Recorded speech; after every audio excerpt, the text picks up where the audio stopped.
All right, let's get this thing started. Welcome to my channel, everyone. My name is Yasmin, and today I'm going to be giving you all insight on why journaling is so darn powerful. Now, I know you're probably at this video because you've heard about journaling, you've had friends or family or even therapists tell you, listen, journaling is where it's at.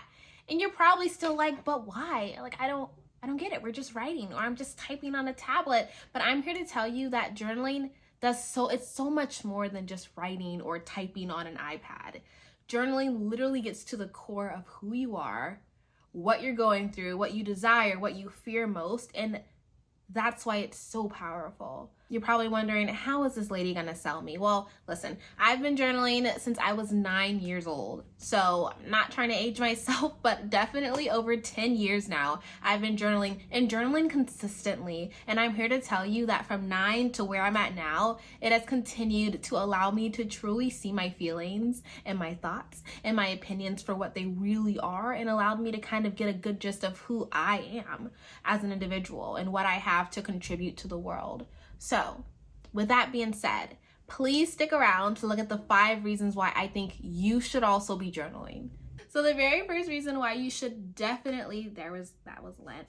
Okay. So the very first reason why you should be journaling is because of the art of release. So when I say release, I mean letting go and tangibly writing out or typing out the things that are stuck up in your mind. So when I say your mind, I mean your thoughts, your opinions, feelings that you have that are going on that you may not be able to fully explain. That's getting all of that out of your mind and out of your heart and onto the paper.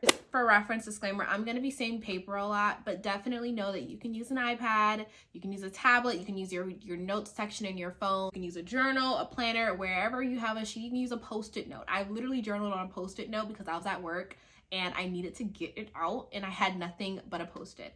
So you will hear me say journaling in a journal on paper because that's what I do, but do know you can journal anywhere, whatever feels safest to you. Back to the point, if you're not releasing the things that are stuck in your mind or stuck in your heart, you're always gonna feel literally stuck.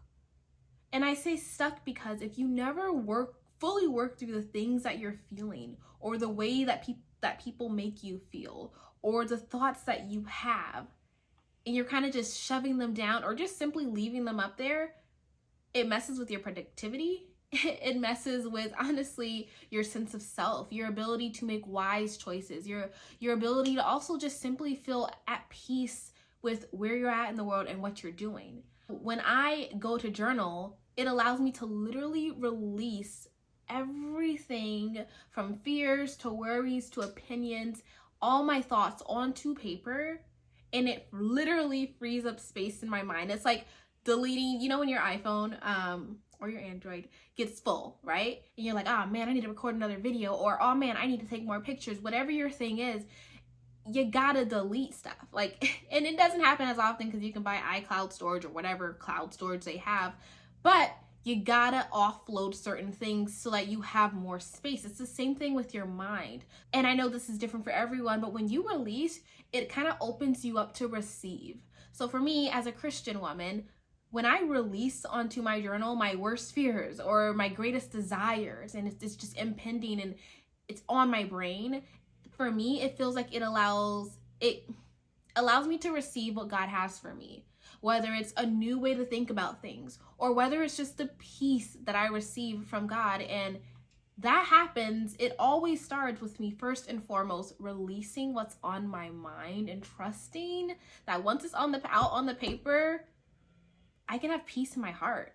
It's not to say that as soon as you write it out that things are going to be resolved, that fears are going to be gone. No, but it is a tangible way to literally just therapeutically get it off of your brain.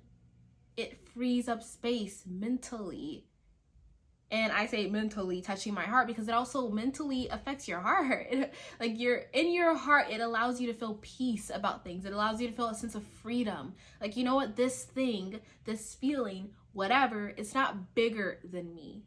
Is it a part of me right now? Yeah, because it's making me feel a certain way. And right now I'm kind of leaning towards fears and worries, but because those are the things that can kind of cloud our mind. But with those fears and worries, if you let it just sit there and you're not releasing it in a healthy manner, it's only going to build up. It's only going to get worse. Or you become that friend that's constantly offloading on your friends and family, right? You know that one person that's always venting, right? They're venting, and we all do it. Venting feels good. Venting is literally releasing. So you don't want to be that person that's always offloading all your worries, all your problems, everything onto someone else. And it's not to say it's not good for people to listen, and it's not to say it's not good for you to talk to people about things, but there is a line. That's where a journal can be so powerful, because you can still tell people things that are on your heart, but you first and foremost know how to release it without needing someone to receive it right away. All right, point number 2. Another really amazing benefit of journaling is growth. When I say growth, I mean the ability to become better than you were yesterday, to become better than you were last month, to become better than you were last year. Yes, this happens through journaling. And I go back to my first point with releasing. When you release, you're able to receive. When you receive, hopefully you become better. So that's where the growth comes in. You literally can't move past something. You can't grow unless you have mastered the art of releasing things, genuinely releasing things. And going back to my first point with release, writing something down isn't automatically gonna make you feel like, oof, all my problems are solved, the world is blue, green. No, it won't happen that way. But I will tell you that over time, writing your thoughts and writing your feelings and things like that, eventually you will really get to feel the true power of what release feels like. I'm at the point where when I write in my journal, I genuinely feel better. I feel like I just talked to, I don't know, I just went to therapy or something and talked to my therapist for an hour. I feel so much better. I can't explain it. And like I said, it's not that the problems are solved. It's not that I have solved world hunger. No, but it's that I've released it. Therefore, I'm able to grow past it. I'm able to better work through it. I can operate better. I can think better. Like I said, it frees up your mind. So that's why I say the second greatest benefit of journaling is growth. You are opening up the window, the door for you to grow and become a better you. Point number 3 for journaling is reflection. So reflection closely ties in with releasing, closely ties in with therefore growth, closely ties in with being able to reflect on the growth that you've had, being able to reflect on what you've been releasing over the months, over the years. That's powerful. Getting to see a track record of yourself is good. And it's so funny. I always tell people, with family, or even when I was younger, my mom would tell me oh, you've done this wrong, or you didn't do this right. And I'd be like, well, Mom, what's my track record? My track record is pretty darn good. So this shouldn't really matter. Given my reasoning as a child was not correct. I was just trying to not get in trouble. But the gist is the same. Looking at your track record is important. Whether your track record has been good, meaning the thoughts. And I don't want to say your thoughts are good or bad, but getting to see what has worried you, or what makes you fearful, or what makes you excited. Kind of getting to reflect on the growth you've had over the years, because the truth is, the older we get, we should be getting wiser. We should be growing. So you shouldn't think the same way you thought when you were 16 years old till now, when you're 25 years old. And vice versa. When you're a 30-year-old woman, you shouldn't think the same way you thought when you were a 21-year-old woman. We are different individuals at different time periods, and hopefully we're always excelling. Hopefully we're always moving forward. So when I say reflection, I literally enjoy going through my journals and reflecting on me. I even have in one of my journals my first crush that I had in 9th grade. It was my freshman year of high school. I was so excited. I really liked this guy. And just me now reflecting on, how old was I? 14-year-old me, 13-year-old me then, is so cute. I'm just wow, yeah, you really had a crush on this guy who probably wasn't even worth really liking, but at 13 and 14 or 14, I really liked him. So getting to even just see how I grew in the type of guys that I like. or even looking at different issues that I worked through in my journal. I mean, some issues weren't solved for months, but once they were solved, just getting to see the beauty in where I started and where I ended and how my thinking is so much better now. That's reflecting on the growth that we all experience as we go through this life. So make no mistake, journaling is not just wasted time writing or typing or writing on a paper. No, journaling is literally writing out the essence of you and getting to see the growth that you will experience over time. Reflecting on that growth is the most empowering thing in the world. For me to really look back and look at how far I've come, not just to think about, oh wow, like I used to struggle with that, but to actually read, like, wow, I struggled with this. Like, this was hard for me. This made me really emotional. When people said this about me, I would feel so torn up. But now, you know, people may see things about me and I literally couldn't care less. And not because I don't care, but because I've grown, I've matured, and getting to reflect on that shows me, oh my gosh, I've done it before, I can do it again. It might be a different scenario, it might be a different issue, but I can do it again and I can do it better. I can grow again. That's the goal, to grow, to become better than you were yesterday. That's always the goal. That's my goal, at least. So if that's my goal, getting to reflect on where and situations that I've grown in is so powerful. And it's really nothing that anyone else can really give to you. People can tell you, like, I remember you got through this, but to read it from yourself, first person point of view, it's so cool. So cool. From the smallest things, like a crush that I had freshman year of high school, to the biggest of things, like overcoming anxiety or working to overcome anxiety. For those of you that know, and if you know, you know, anxiety isn't something that just goes away. You have to be intentional about moving forward, about protecting your mind, protecting your thoughts, watching how you think, not allowing yourself to spiral because of thoughts. And I won't even get into anxiety right now, but just seeing my journey even in that realm, my ability to not worry about certain things, my ability to not spiral because of certain things that are occurring around me. It's amazing. Moving on along, point number 4 is notes. Journaling helps you build a sense of self, or it helps you grow in knowledge of self. So when I say that, I mean it perfectly ties in with growth. It perfectly ties in with reflection. You're getting to look back at who you are. You're getting to see the things that make you tick and the things that make you very excited for life. You get to really witness those things. Sometimes it's through journaling that you realize, like, oh man, like when I was outside at the amusement park, or when I went on the picnic the other day with my team, it felt so good. I felt so happy. Whoa, wait a minute. I think nature is the reason, or I think nature is something that makes me feel really good. That's important. That's an aspect of yourself. We're all so different. We all have different things.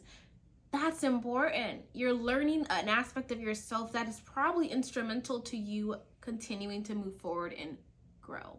I know I've said growth and reflect and all this stuff 1,000 times, but it's all interconnected. Getting to gain a sense of self is really you allowing yourself to see who you are for who you really are. From the bad to the good, from the complex to the simple, you're getting to see who you are. So for me, when I'm journaling, I love to get a sense of myself. I love as I'm writing things out, and I do more so sporadic writing. So I literally just get all my thoughts into the paper. It's not super pretty. I know some people like to journal with like color.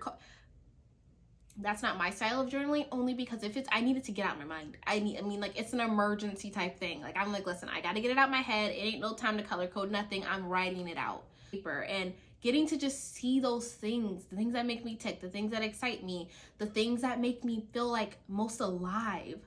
That's so important. That's important, guys. That's so important. You have to know who you are, and it takes a lifetime, I think, to truly understand who we are, along with other elements that I'm not even going to get into. But journaling really helps you to see tangibly, wow, this is who I am, you know? And sometimes it takes months and years of reading through. Sometimes I'll read through my journals and I'll just read through them like a book. And that's actually getting into my next point. I'll read through them like a book, and I'll see a broader picture of who I am. what my heart aches for, the things and the issues in the world that I care most about, the things that I just can't let go. You know, like, it gives me an idea to see who I am. So knowledge of self is important.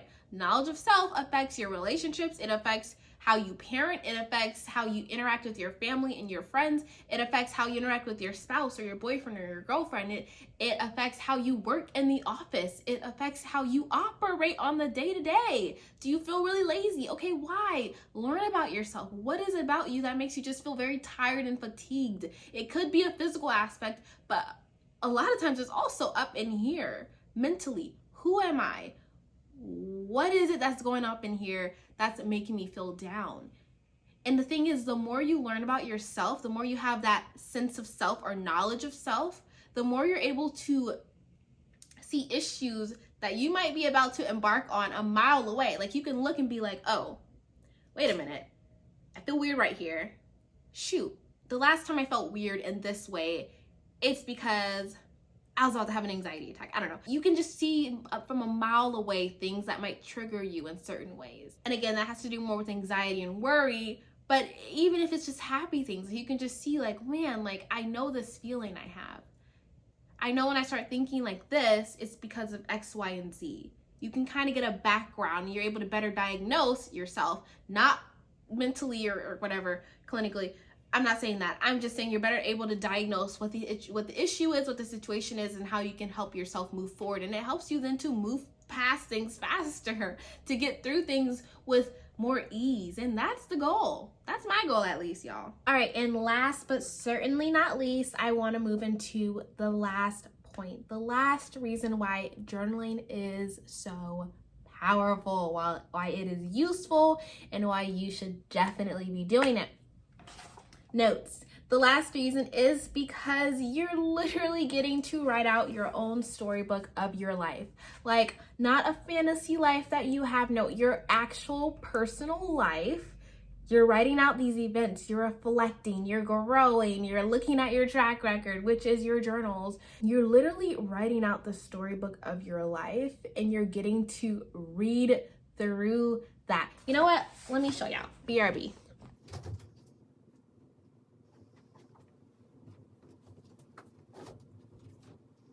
All right, so I went and grabbed my journals from the last few years, and this is not including my journals from high school or middle school because my mother has those, and she keeps them in a box with all my childhood things until I have room and space for them, because I just don't at this point in my life. But guys, like, and I smile because, like, I've had the opportunity to read through a lot of these, and I really consider this like the series of Yasmin. Like, you get to see Yasmin Armani and you get to see me in the vlogs, but like really getting to see the true essence of me and who I've become. And that's so special, guys. Like, you literally get to read the storybook of your life. And the powerful things about journals is, I mean, like, there have been so many famous journals from people from decades and decades and decades and centuries ago. It's so special because you get to read what they were going through at that specific point in time, their very thoughts, their very feelings. And while I'm not saying your journal is going to become like super famous in a museum, but for your family, like, I hope that one day I have grandchildren who get to look through my journals. Now listen, they may not care at all, but my great-great-grandchildren might be like, man, I want to know who grandma was. I don't know. Who knows? Yeah, crazier things have happened, but it could happen. And even if they don't, at least at my old age, when I'm old, not that I'm old now, when I'm like 80, 90, however old, I can look through and be like, wow, you really lived a good life, Yasmin. That's what I want. That's what all of this is for. That's like, and this is not like, this is college now and then some of high school, but, and I don't journal every single day. No, honestly, sometimes I usually journal more when I'm going through a tough season or a tough time, or I'm just dealing with something that makes me feel just not the greatest. I usually will journal the most then, because I'm like, I gotta get this out. When I'm going through really happy times, I usually journal less because it's like, well, I'm really happy. But I'll check in every maybe like once a month or every other month or so. And there have been times when I didn't journal for like 4 months because like life was just really easy at the time. And I was like, listen, I'm living my best life. I have not a worry in the world. And that's okay. You do it as you need it. There's no legalistic way to journal, not at all. You do it as you need it, and that's what I've done. So there are seasons like college, I really don't, I have one journal for college, but I have like 3 journals since college, and it's only been about 4 years. So it goes to show like, ooh, that season after college, that's a transitionary season that takes a lot of growth, that takes a lot of rethinking, and it's good, but it's hard, and therefore I journal it. Some people, they journal every single day. They do morning journaling, they do night journaling. It just depends on who you are. Let me know in the comments if this video was helpful to you all. I would love to do another video going deeper into anxiety and worry, as that's something that I have been working through for the last 5 years of my life. Or I'd love to do another video on the different types of journaling you can do. Again, I do sporadic journaling. I made that term up, and that means for me, I just get everything on paper. It's not pretty, it's not perfect, it's not color-coded, it's not bullet journaling. It's literally whatever's on my mind, it's on the paper. But there are so many different types, and I would love to go through those different types of journaling with you so that you can know, okay, what is best for me. And let me know what are, I guess, some things that you saw from journaling that have benefited you in your life, or ways that you saw journaling has helped you. I'm curious to know, and I'm sure everyone else who's watching this video is curious to know. So thank you all so much for watching, and I can't wait to see you in the next video. Bye.